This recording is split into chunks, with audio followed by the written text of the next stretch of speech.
సామాజిక అస్త్రం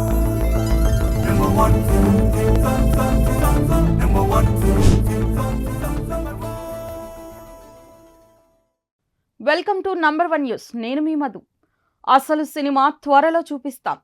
భారత్ సత్తా ఏంటో యావత్ ప్రపంచానికి ఆపరేషన్ సింధూర్ ద్వారా తెలిసొచ్చిందని, ప్రస్తుతానికి పాకిస్తాన్కు ట్రైలర్ మాత్రమే చూపించామని, సరైన సమయం వచ్చినప్పుడు ప్రపంచం మొత్తానికి పూర్తి సినిమా చూపిస్తామని రక్షణ మంత్రి రాజ్నాథ్ సింగ్ అన్నారు. పాకిస్తాన్ను ఇప్పుడు ప్రొబేషన్ పీరియడ్లో పెట్టాము.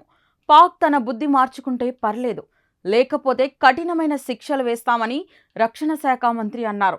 శుక్రవారం భుజ్ ఎయిర్ బేస్లో రాజ్నాథ్ పర్యటించారు. ఎయిర్ ఫోర్స్ అధికారులకు కృతజ్ఞతలు తెలిపారు. ఎయిర్ ఫోర్స్ అధికారుల పనితీరును పొగడటానికి తనకు మాటలు సరిపోవటం లేదన్నారు. పాకిస్తాన్ గడ్డ మీద ఉన్న 9 ఉగ్రవాద స్థావరాలను భారత్ ఎయిర్ ఫోర్స్ ఎలా ధ్వంసం చేసిందో ప్రపంచం మొత్తం చూసిందన్నారు.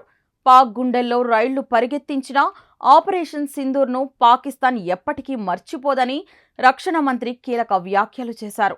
ఆపరేషన్ సింధూర్ ఇంకా ముగియలేదని స్పష్టం చేశారు. పాకిస్తాన్కు కీలకమైన 11 ఎయిర్ బేసులలో 9 ఎయిర్ బేస్లను ధ్వంసం చేశామన్నారు.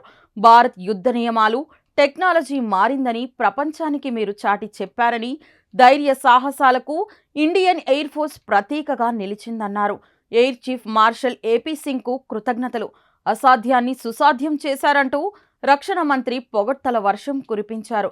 గురువారం నాడు జమ్మూ కాశ్మీర్ పర్యటనలో భాగంగా పాకిస్తాన్పై ఫైర్ అయ్యారు. పాకిస్తాన్ దగ్గర ఉన్న అణుబాంబులను లాక్కోవాలని ఇంటర్నేషనల్ అటామిక్ ఎనర్జీ ఏజెన్సీకి విజ్ఞప్తి చేశారు. రక్షణ శాఖకు మరో 50,000 కోట్ల రూపాయల నిధుల్ని కేటాయించాలని భావిస్తున్నట్లు తెలుస్తోంది. 2025-2026 సంవత్సరానికి గాను భారత ప్రభుత్వం రక్షణ శాఖకు 6.81 లక్షల కోట్లను కేటాయించింది. గత సంవత్సరం కంటే ఇది చాలా ఎక్కువ. 2024-25 సంవత్సరానికి గాను కేంద్రం 6.22 కోట్లను కేటాయించింది. 2025-26 సంవత్సరానికి ఆ నిధుల్ని 9.2% పెంచేసింది. మొత్తంగా రక్షణ శాఖ బడ్జెట్ ఏకంగా 7 లక్షల కోట్లకు పైకే చేరుతోంది.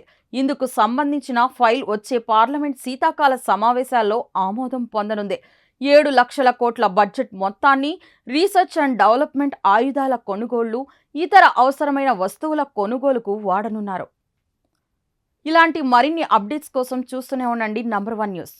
సామాన్యుడి చేతిలో సామాజిక అస్త్రం.